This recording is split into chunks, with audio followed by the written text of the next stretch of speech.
Once your course is created in Moodle, it'll appear like this. First, you'll note your name is located up in the upper right hand corner. If you drop this down, you can see a number of quick links that you'll utilize over time. You can get familiar with the functions of those things. Okay. You'll note a couple of other things here. So in the breadcrumbs, you can see where your course is currently located in the structure. So in this case, we're entering into the fall 2018 semester, and this new course is now created in that fall semester category. And a couple of things I want to point out. So this is the name of the course, okay? And in here we have associated a unique identifier for this course. This is how Moodle keeps track of all the courses we have listed within our directory. And I just want to break it down here. So the OT 545 is the course in number. The O1 is the section. Underscore, this is the semester, fall 18. So you'll see a variety, depending on the term that you teach in, there are different letters indicating different, so spring 18 would be S18 and so forth. This is called the Moodle short name. And this is the number and string that you should use when you want to reach out to the help desk for support in quickly and correctly identifying your course. The next thing that I want to point out to you is the new My Quick Resources area of your course. This is customizable by you.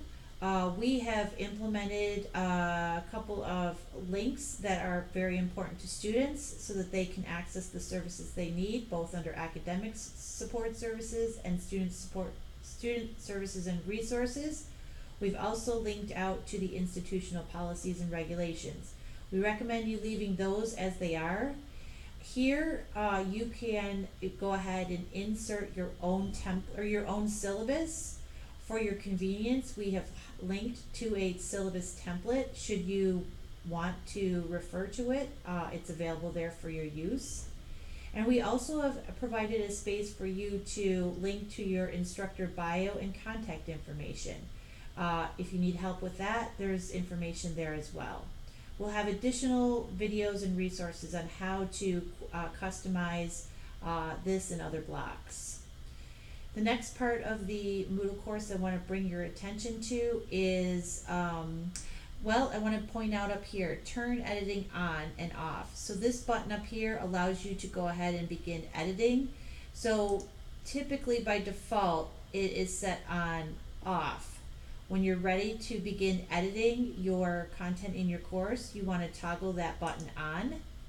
So now you know that it's on because all of these little icons pop up and they indicate to you you have access to getting in there and updating content. This section we've provided as a template for information that you will want to provide to your students. So we have offered a welcome title and we want you to go ahead and customize that. We've also provided some suggestions on what you want to include in terms of a greeting and other important information in the opening space of your course. We've also prompted you to add imagery to your course, and we've provided some instruction here, and we encourage you to do that here.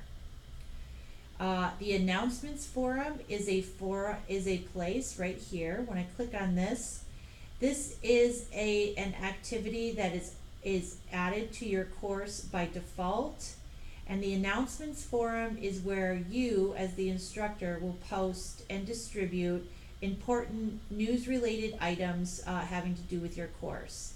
It is a quick and easy way for you to send email to all of the enrolled students in your course, and they cannot post to this, students cannot post to this forum, they can reply to you by email, okay?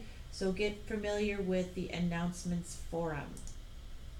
The other benefit of utilizing the announcements forum is that it creates a nice archive of messages that you've sent out to students and a location that students can go back to and refer to in the future. Speaking of students, another area of Moodle I would like to point out is the area where you can identify the participants enrolled in your class.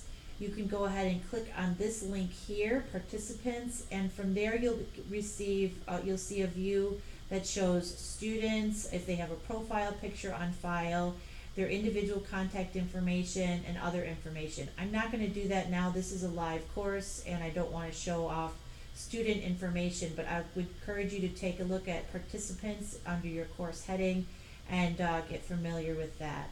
The other area I'll mention is the grades area. This is the area where you will post your grades for various assignments and other assessments. There is tutorials available on building out the grade book, and you'll be able to reference those in the future. Okay, going back into the course main area, I want to point out the fact that we have set up a format for you here called Collapse Topics. And what this does is it provides a one screen view of all the topics that you will be covering within your course. And so you can see these are the default names. You would actually go in and edit those section headings. And you do that quickly by clicking on it and clicking enter, and it's available there. So you can see that students would be able to then toggle conveniently here to access any information that you have posted under the Getting Started topic heading, okay? So speaking of that, how might you do that? Well, over here, so when I've expanded this section, I want information to reside in the Getting Started area. I can click here under Add an Activity, okay? And it's actually Add an Activity or Resource. Those are the two categories that Moodle divides its items that you can add within a course. Once I click on Add an Activity or Resource, then I can see the options that are available to me. And so when I scroll down, I actually like to start with resources first.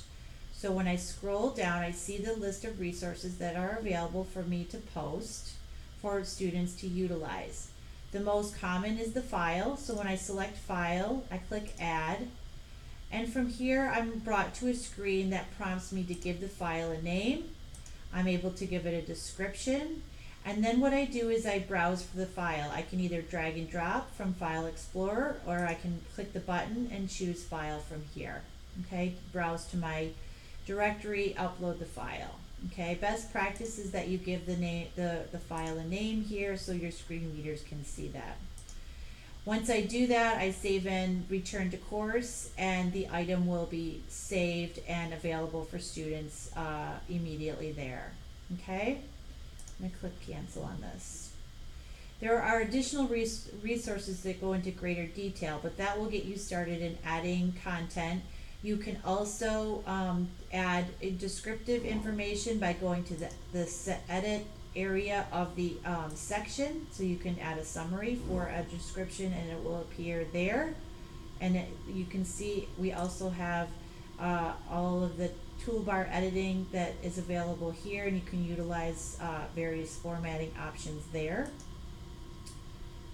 And the other thing that I wanted to point out, so you can add your content, your resources, your activities, and then you can decide or choose to hide any one of those. So what you do is when you want to hide a section or a resource, it's available under the edit menu.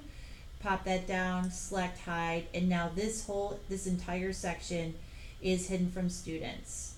Okay, that is a quick and very concise introductory message regarding getting started with Moodle.